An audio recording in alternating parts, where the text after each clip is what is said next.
Hello everybody and welcome to Chatmate. My name is Niels and today I would like to present to you the first episode of the Paul Morphy series on his channel. So today I decided to show you his first game that is ever notated in a database, and it is a game against his father Alonzo. And yeah, let's just dive into the game.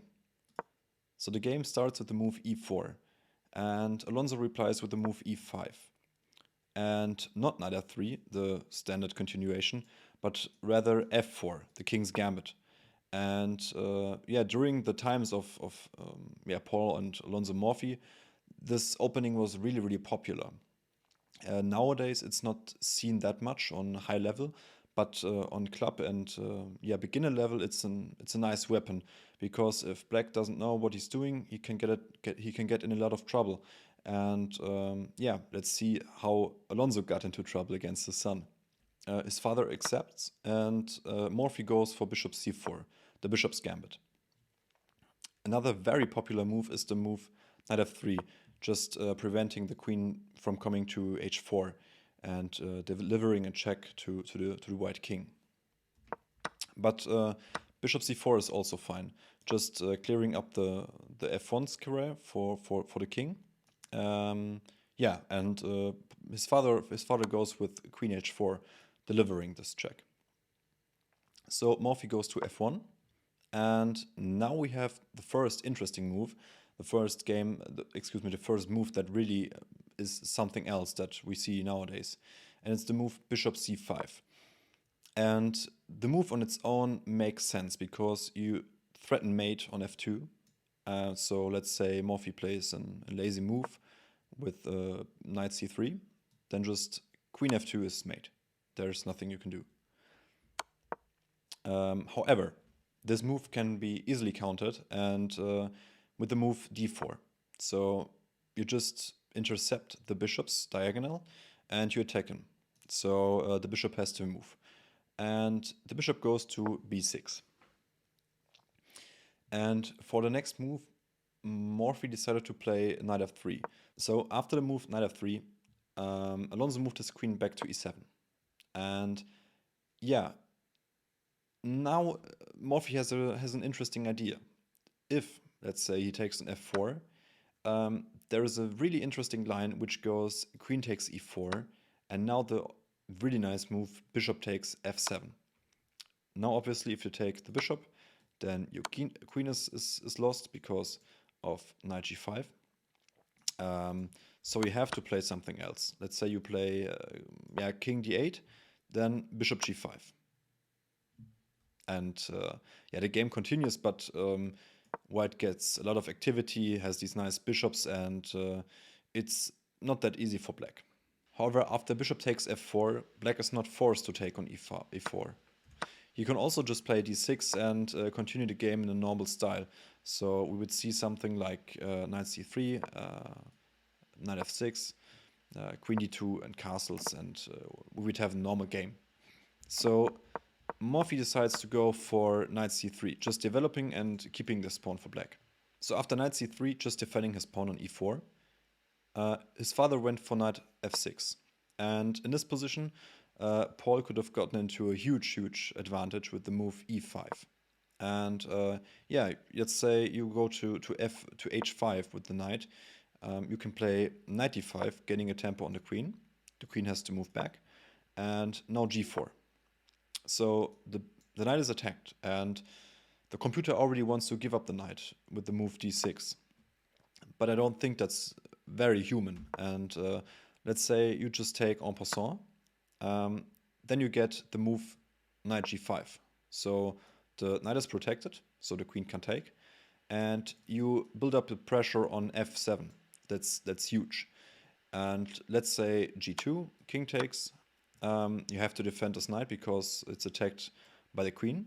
So we play g6. Now just rook f1. And this pressure is just, it's not even handleable for black. You have no way of defending. You can't defend with the queen because, yeah, just gets taken. So the best thing you can do with black is just to castle. And after knight takes, rook takes, you can just take the bishop on b6, and yeah, black has problems. So let's say you take the knight, you can just take the rook and you're up a piece. You're up, yeah, 2 points of material. And yeah, that's not good. The king is wide in the open, there's no protection. Black is not developed that well. This knight is really, really bad because he has no prospects in the future. And yeah, black just is lost in his position. But Morphy didn't find the move. Instead, he went for the move queen d3. And now black has the opportunity to play the move d6. And after d6, let's say bishop takes f4, castles, bishop g5, just to pin the knight to the queen, and bishop e6. The game is about equal. White is still slightly better, but it's not that bad. So you can still play this position with both sides, and you can have a nice game of chess. But in the game, Alonzo went for a different idea. He wanted to play the move he played the move c6. I think the idea is just to start with the idea of to prepare the idea of d5, and also to give this bishop some nice square on c7. But this loses, and it loses in a nice way. So we still take the pawn f4, and now Alonzo went for d5. But now just ed, and now you can't even recapture. If you recapture, you just get hit with rook e8, rook e1, and the queen is lost. So this is not possible. So after the move e takes d5, his father castled. And now Morphy played a really, really great move. He just played the move d6, and he said to his father, well, what are your plans? I mean, your queen is attacked, and now your bishop doesn't even have a nice square to develop and to challenge my own bishop. So just amazing, this d6 move. So his father went to d8. The engine says that probably to d7 is better, but it's already really, really bad for black. So after the move queen d8, Morphy went for rook e1, just controlling the open line. And Alonzo did the same. However, the move has a major drawback, which is that before the rook defends his pawn on f7. Now that it's moved, the pawn has no defenders, so Morphy instantly goes for the pawn with the move knight g5. And after the exchange of rooks and a queen e8 with check, Morphy went for king d2, just tidying his king and preparing to get his other rook involved into the game. So after a queen e8 and king d2, Alonzo went for bishop e6, just defending the pawn. But now rook e1, and this bishop is really, really in some trouble. So the bishop is attacked 3 times, and you can't move it and you can't defend it.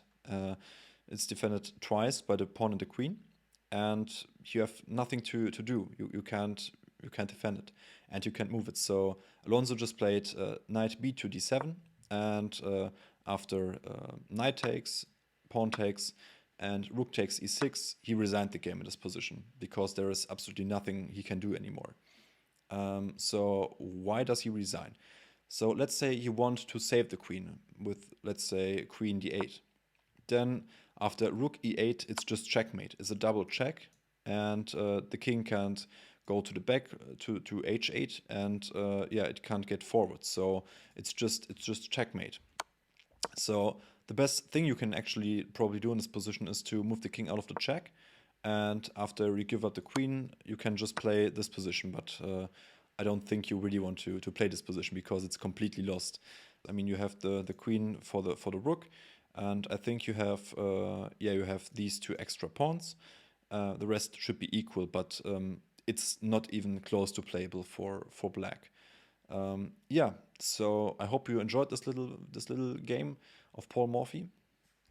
And tomorrow I will try to find another nice game of his early ages, and I will present it to you. So I hope you have a wonderful day, and I see you in the next one. See you.